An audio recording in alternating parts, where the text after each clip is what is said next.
उनकी रिपोर्ट है कि कंट्री ऑफ कंसर्न में इंडिया को डाल रहे हैं। तो ये मोदी सरकार को इसको देखना पड़ेगा कि क्यों अमेरिका कंट्री ऑफ कंसर्न में डाल रहा है। हमारे फॉरेन मिनिस्टर बोलते हैं इंडियाज इंटरनल मैटर्स और इंटरनल मैटर्स। फिर ये कैसा हो गया भाई? फिर ये कैसा हो गया बताइए? इतने 12-12 13-13 कंट्रीज भारत के ये आप बीजेपी के स्पोक्स पर्सन के ऊपर तबसरा कर रहे हैं। सर सिविल वार पे जवाब नहीं दिया। मैं रिपोर्ट नहीं पढ़ा। सर पंजाब के सिद्धू उनको पूछ लेना, नहीं पूछ। समान नागरिक कायदा जो है अभी सब चल रहा है, ये जगह पे सब आने वाले हैं, तो आपका क्या कहना है उसके समान नागरिक कायदे के बारे में? Uniform civil code. देखिए, यूनिफॉर्म सिविल कोड के ताल्लुक से जब लॉ कमीशन ने, पिछला लॉ कमीशन ने हम सवालात ओपिनियन पूछे तो हमारी पार्टी की तरफ से हम लिख कर दिए थे कि यूनिफॉर्म सिविल कोड की भारत में ज़रूरत नहीं है। और हमारा मानना ये है कि भारत की खूबसूरती उसका कल्चर है, उसका मल्टी कल्चरल है, मल्टी लैंग्वेज है, मल्टी रिलीजियस कंट्री है, भारत की खूबसूरती है। आप यूनिफॉर्म सिविल कोड की बात करते हैं तो ये हमारे संविधान के पार्ट 4 का हिस्सा है। उसमें शराबबंदी का भी जिक्र है। बंद कर दो ना शराब, आप बंद कर दो। नहीं बंद करेंगे क्योंकि जो यूनिफॉर्म सिविल कोड की बात कर रहे हैं वो शराबबंदी की बात नहीं करेंगे। इसलिए नहीं करेंगे कि शाम में 7 बजते की टून होना है उनको। आप बंद करो ना भाई। डायरेक्टिव प्रिंसिपल में कहा गया शराब के ऊपर आप शराब नहीं बंद करते। उसी डायरेक्टिव प्रिंसिपल में कहा गया कि देश के जो रिसोर्सेज हैं वो देश के नागरिकों में इक्विटेबल डिस्ट्रीब्यूट होनी चाहिए। अब आप जानते हैं कि देश की 45% दौलत 10 लोगों के पास है। वो क्या वो डायरेक्टर प्रिंसिपल के खिलाफ नहीं जा रहे हम। अनएम्प्लॉयमेंट का जिक्र डायरेक्टर प्रिंसिपल में, पूरे विश्व में अगर सबसे ज्यादा अनएम्प्लॉयमेंट है तो भारत में, आप वो डायरेक्टर प्रिंसिपल को भूल जाते हैं आप। अब आप डायरेक्टर प्रिंसिपल की, आप यूनिफॉर्म सिविल कोड की बात कर रहे हैं। क्या कोई महाराष्ट्र का आदमी जाकर हिमाचल प्रदेश में एग्रीकल्चर लैंड खरीद सकता? नहीं खरीद सकता, नहीं खरीद सकते आप जमीन को। क्या आप, अगर आपको हमने संविधान में नॉर्थ ईस्ट के लिए उनका कल्चर का प्रोटेक्शन दिया है, क्या आप वहां पर आग लगाना चाहते हैं? आप लोग वहां पर नॉर्थ ईस्ट में उनका कल्चर बहुत इंपॉर्टेंट है। मिजोरम, नागालैंड, इन तमाम आसाम, इन जगहों पर क्या आप वहां पर करेंगे? फिर आसाम के मुख्यमंत्री बोलते ए मुसलमान 2-3 शादी कर। अरे भाई प्रूफ बताओ। जो 2004 और 5 में नेशनल फैमिली हेल्थ सर्वे हुआ था उसमें देख लो हिंदू मुसलमान बराबर के 2-2 शादियां कर रहे हैं वो लोग। आप बोलते हैं शादी, अरे कहां शादी कर रहे? फिर कोई बोलता नहीं यूनिफॉर्म सिविल कोड लाओ नहीं तो मुसलमान बच्चे बहुत पैदा कर रहे हैं, वो भी झूठ। क्योंकि अभी जब latest national family health survey आया, जो TFR रेट मुसलमानों का 10 या 15 साल पहले था, वो गिरावट आई, उसमें बहुत गिरावट आई। अब यूनिफॉर्म सिविल कोड की आप बात करें, हमको बताइए जो हिंदूज को हिंदू अनडिवाइडेड फैमिली में टैक्स रिबेट मिलता, भाई मुझे क्यों नहीं मिलता? क्रिश्चियंस को क्यों नहीं मिलता? क्या वो राइट टू इक्वालिटी के खिलाफ नहीं है भारत के संविधान के? क्या आप उसको सबको देंगे क्या टैक्स रिबेट? और फिर आप यूनिफॉर्म सिविल कोड की बात करेंगे तो क्या वो दया भागा स्कूल ऑफ थॉट होगा या मिताक्षरा स्कूल ऑफ थॉट पर होगा? बताइए आप। सतपति रहेगा या निकाल देंगे आप? ये कहां देश को कहां ले जा रहे हैं आप? गरीबी, बेरोजगारी मुकद्दर बन गया भारत के नौजवानों का। इस देश का सबसे बड़ी ताकत उसका डेमोग्राफिक डिविडेंड है। 60% जनता जो है 40 साल के कम उम्र की है। आप उनको रोजगार पे लगाओ, काम पे लगाओ, उनको कुछ करो। तो मोदी जी बोलेंगे मैं लाभार्थी कर दिया। अरे भाई एक नौकरी नहीं है उनको नौकरी कुछ करो आप, कुछ नहीं। अब यूनिफॉर्म सिविल कोड का एक झुंझुना दे दिए, लेके नाचो उसको, पेट भर जाएगा तुम्हारा। तो यूनिफॉर्म सिविल कोड की जरूरत ही नहीं है भारत को, बिल्कुल जरूरत नहीं है। बीजेपी का एजेंडा है। हमारी पार्टी लॉ कमीशन को लेटर लिख कर दी थी कि हम उसके खिलाफ हैं। और एक बात याद रखिए, मुसलमानों को उनको संविधान में प्रोटेक्शन आर्टिकल 29 से है, वो फंडामेंटल राइट है। मेरा कल्चर का प्रोटेक्शन है। आप कैसा कल्चर को छीन लेंगे मेरे? एक डायरेक्टिव प्रिंसिपल क्या फंडामेंटल राइट को छीन लेगा? तो ये सब चीजें हैं जो चैलेंजेस देश के सामने, उसको देखना नहीं चाहते। पंजाब के गायक नहीं, सर इस देश की जो धर्मांध शक्ति को रोकने के लिए आदरणीय प्रकाश आंबेडकर साहब हो या आप सब मिलकर लोकसभा चुनाव के लिए आए। अभी पूरा देश 80% जो बहुजन समाज है आपकी तरफ भगवान के जैसा सोचने के दोनों। तो इस लोकसभा में क्या हुआ सर? बाद में जो है ना लोगों का विश्वासघात हुआ आपकी तरफ से, लोगों की तरफ से, ऐसा लगता है सर? देखिए, हम और बाड़ा साहब जो है अलायंस में थे और बाड़ा साहब के साथ हम लोग, मैं खुद गया, कई मीटिंग्स को एड्रेस किया पार्लियामेंट के चुनाव में। और मैं हमेशा बाड़ा साहब को बोलता था कि हमको पार्लियामेंट चुनाव में उतनी ज़्यादा कामयाबी नहीं मिलेगी, विधानसभा में मिलेगी, क्योंकि हम लोग लास्ट मोमेंट पर मिले थे। तो बड़ा साहब बोलते नहीं ओवैसी साहब आप नहीं जानते, हम लोग सीट निकाल रहे, जितने जीत रहे कर। मैं ठीक है सर, आपको अच्छा मालूम। फिर वो असेंबली का चुनाव आया तो मैं बड़ा साहब से हम लोग मिले, इम्तियाज़ साहब मिले, डॉक्टर गफ्फार खादरी हमारे वर्किंग प्रेसिडेंट वो मिले। हम उनसे एक ही रिक्वेस्ट कर रहे थे कि हमको आप कितने, हम 16 सीट बोले, 20 सीट बोले थे, हाँ 32 सीट्स के हम लिस्ट दिए थे उनको, तो वो राज़ी नहीं थे। फिर मैं पूना गया, पूना जाकर मैं उनसे अकेले 1-to-1 बात किया बड़ा साहब से। मैं आज भी इज्जत करता हूँ और कल भी करता रहूँगा।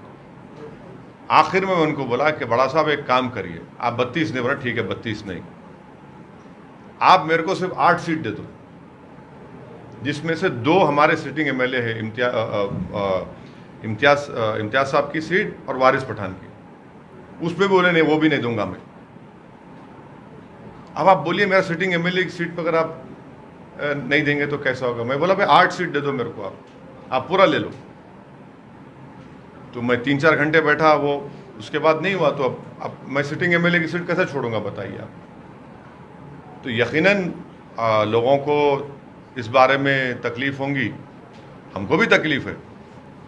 अब ये प्रैक्टिकल रीजंस हैं, तो इस पर अब क्या कर सकते हैं? मैं उन भागवत जी ने कहा है कि देश के हर बच्चे को शिक्षा ये बात आपको तस्दीक रखना है या कैसा? वो उन्हें बहुत बोलते रहते हैं साहब, उस पर ज़्यादा ध्यान देने की ज़रूरत नहीं है। तो इसलिए सर कहीं नहीं जा रहा हूँ, मुकम्मल कर लूँ मोहन भागवत। तो वो थोड़े दिन पहले बोले थे 1 साल 1.5 साल मुसलमान चोरी का सामान है।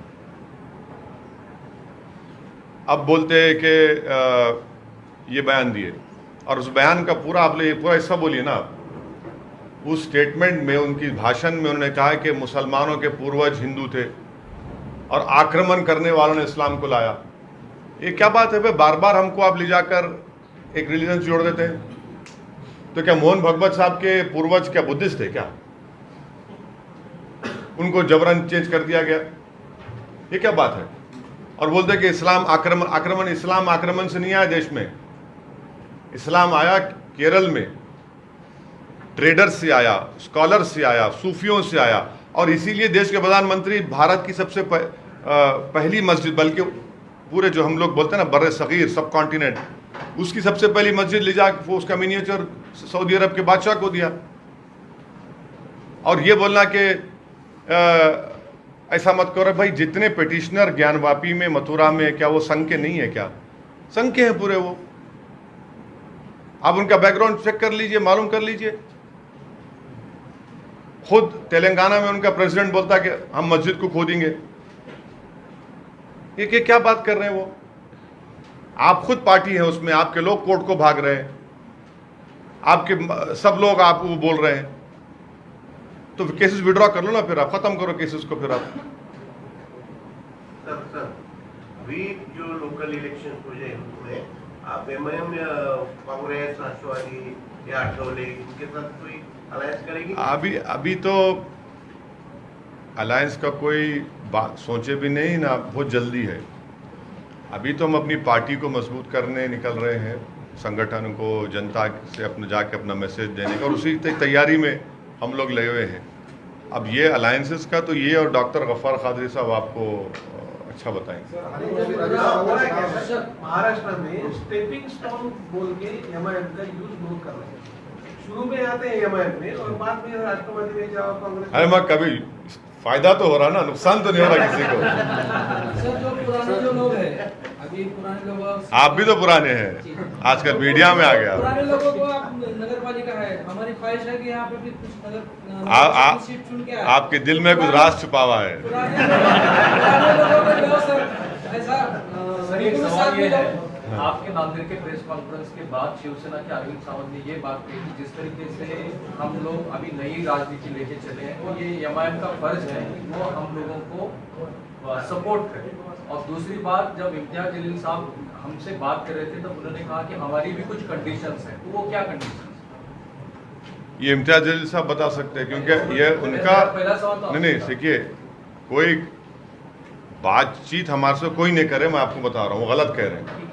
तो कंडीशन लाने का सवाल ही क्या होता है? मैं जब हमारे दोनों विधायक से बात किया तो उन्होंने कहा कि हमारे उनके कॉन्स्टिट्यूंसी में उनके बहुत से डेवलपमेंट के मसाइल हैं, मालेगांव में है, धुलिया में है, और साथ ही साथ जो है माइनॉरिटीज़ के इश्यूज भी हैं महाराष्ट्र में। तो हमसे कोई जब बात करेंगे तो हम क्या बात करें आपको बोल सकते हैं।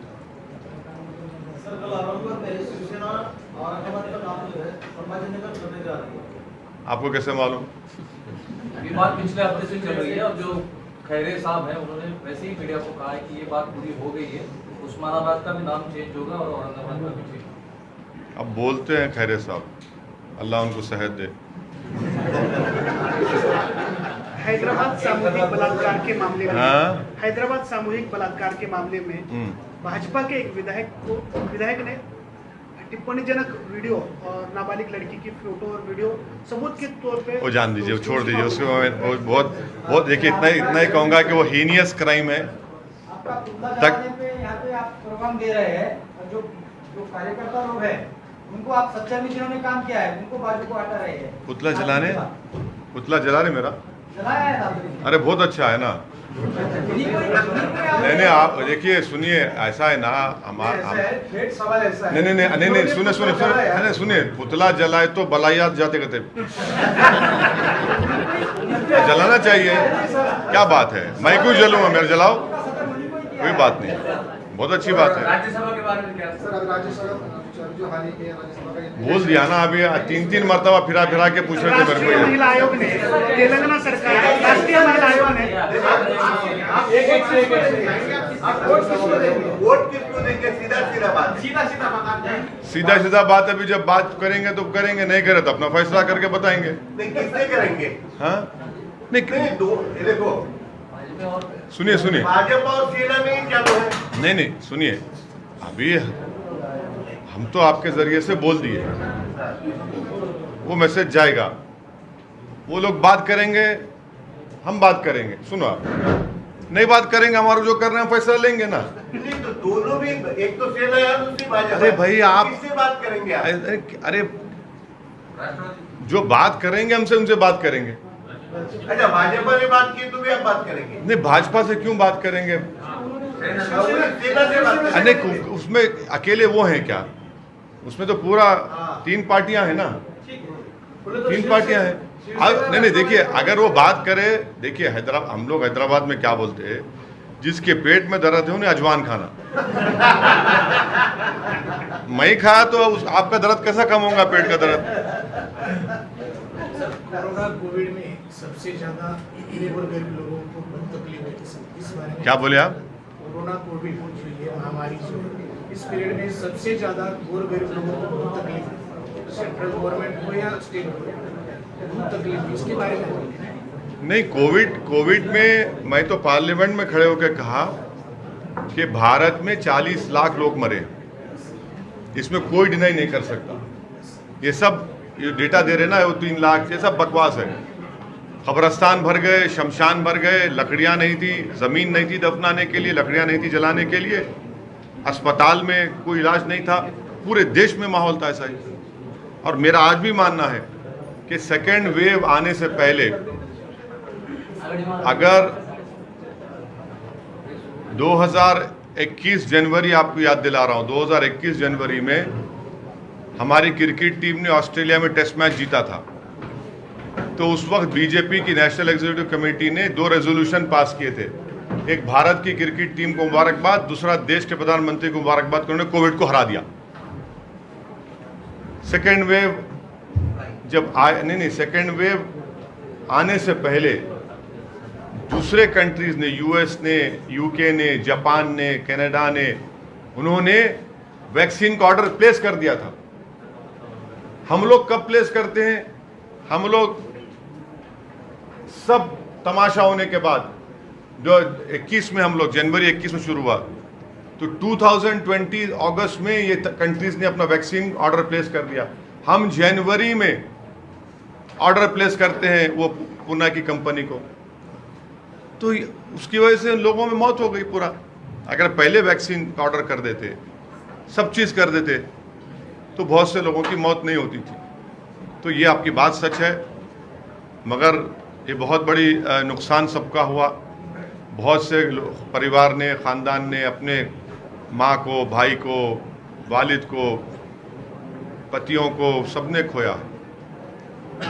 सोनिया गांधी ईडी के हाँ ज्यादा धर्मों के नाम पर कोई बोलता है तो उस पर खटला दायर किया जाता है। हाँ, तो ये सरकार ये ऐसा अपने को बोलने को हक नहीं है, जो अपने जात पर बात करें तो उसको हक नहीं है। नहीं, आप बराबर बोलिए, मगर आप किसी को नीचा मत दिखाइए। आप किसी को नीचा मत दिखाइए और किसी को ये मत बोले कि ऐसा इंसल्ट करना, ये तो गलत है ना। फ्रीडम ऑफ एक्सप्रेशन है।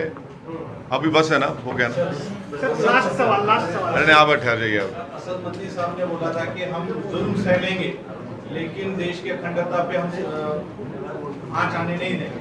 तो क्या कौम को एक तरीके से जुल्म सहने के लिए तैयार करने की कोशिश कर रहे हो, क्या नहीं? देखिए, भारत के संविधान में राइट टू लाइफ एक फंडामेंटल राइट है, डिग्निटी एक फंडामेंटल राइट है। तो मैं अपनी डिग्निटी को नहीं खो सकता, ना खोने दूंगा। मेरी सबकी जिंदगी भारत में उसकी life, right to life fundamental right है।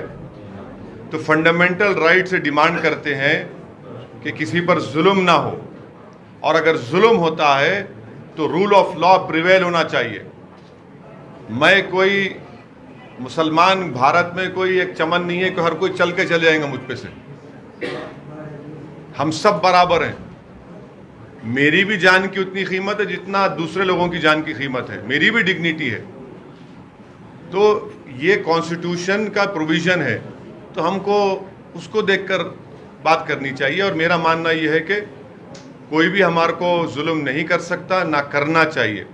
जुल्म करेगा तो हम कानून का इस्तेमाल करेंगे, उनके खिलाफ मुकदमा, गुनाह दर्ज कराएंगे, और हम खामोश नहीं बैठेंगे। आप ऐसा नहीं कर सकते किसी पे जुल्म कह सकते। जुल्म होता क्यों? जुल्म इसलिए होता क्योंकि सत्ता में बैठने वाले जुल्म की इजाज़त देते। ये हमको समझने की ज़रूरत है। क्योंकि अगर उसको मालूम कि मेरा बैठने वाला जो बड़ा आदमी है वो मेरा माई बाप है, और माई बाप मेरी हर गलती को माफ़ कर देगा, तो वो जुल्म करता है। जब उसको मालूम हो जाएगा कि तेरे जुल्म अब नहीं चलेगा, तो जुल्म बंद हुआ था। तो इसलिए सत्ता में बैठने वाले इजाज़त देते हैं जुल्म करने की। इसीलिए आप देखते हैं कि कभी मॉब लिंचिंग हो जाती है गोश्त के नाम पे। अभी यूपी में एक लड़के को, जिसका बाप खबर खोदता है, उसको यूपी की पुलिस ने इतना मारा, उसके रेक्टम में एक बैम्बू को घुसा दिया। आप जाके बोलेंगे उसको कि सब्र कर ले, जुल्म सह ले? आप बताइए, कानपुर में जो बच्चों को मुलविस नहीं है, जिनका इन्वॉल्वमेंट नहीं है, उनको आप पकड़ रहे हैं, आप बोलेंगे जुल्म सह ले? बगैर नोटिस के घर तोड़ रहे हैं, जुल्म सह ले? जुल्म इसलिए होता है क्योंकि सरकार उन लोगों को इजाजत देती है।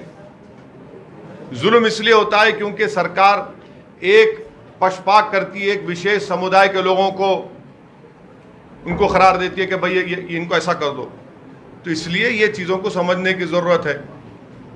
जहां हमारी पार्टी का मौक़िफ़ ये है कि हम जुल्म नहीं सहेंगे, हम इंसाफ चाहते हैं, और जुल्म और इंसाफ में फ़र्क है। जुल्म जब तक होगा, जुल्म को सहना भी जुल्म है। इंसाफ जब होगा तो अमन रहेगा, और इंसाफ उस वक्त होगा जब सरकारें भारत के संविधान को देखकर उस पर इम्प्लीमेंट करेंगी। और हम जुल्म के खिलाफ आवाज़ उठाते आए हैं और उठाते रहेंगे, मगर कानून को हाथ में नहीं लेना चाहिए। फ़र्क है उसमें।